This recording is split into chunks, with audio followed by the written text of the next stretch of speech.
מאחל לכולכם שנים ארוכות ובריאות, בעיקר בריאות. אמן.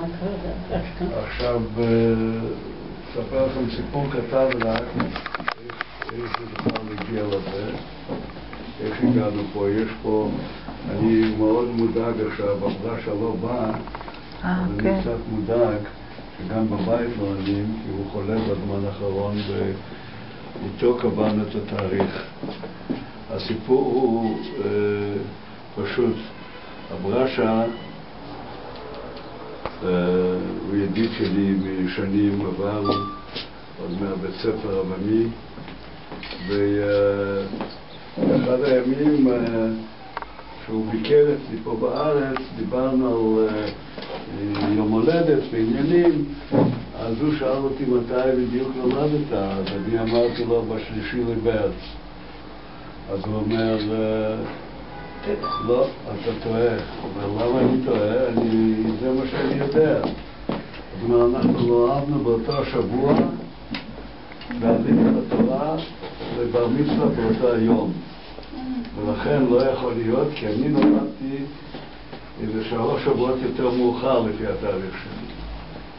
אמרתי, אתה כנראה צודק, כי אתם יודעים שבזמנים שאנחנו היינו בבר מצווה, מה שזכרו זה מתי היה הבר מצווה. ואם היה מישהו מזכיר, אז הוא זכר את התאריך היהודי. תאריך הגוי, בדרך כלל בגיל הזה, בבית לא דיברו על זה. לא היו עושים אצלנו ימי הולדת לילדים, זה לא היה מקובל אצל היהודים אז. ולכן גם לא ידעתי מה היום. אז כשבאתי ליער, הפעם הראשונה ששאלו אותי מתי נולדתי.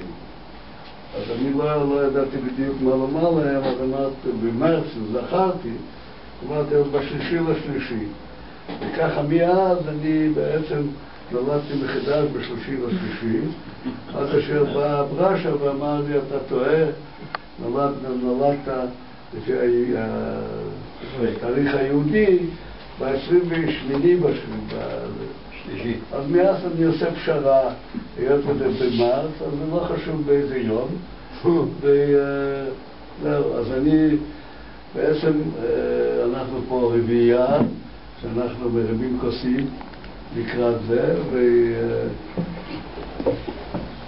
אין לי מילים יותר חמות מה שלומר לכם, שאתם, החבורה הזאת שיושבת פה, שזה בעצם המוהיקנים האחרונים של ההיסטוריה היהודית, של הלחימה, המחתרות ושואה, אנחנו עוד מחזיקים איזשהו מעמד, ואני מאחל לכולכם שתבואו גם בשנה הבאה, לפחות עוד פעם ועוד פעם ועוד פעם.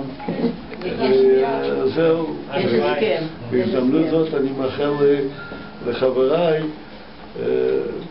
יום הולדת שמח, והברכה שלא באה.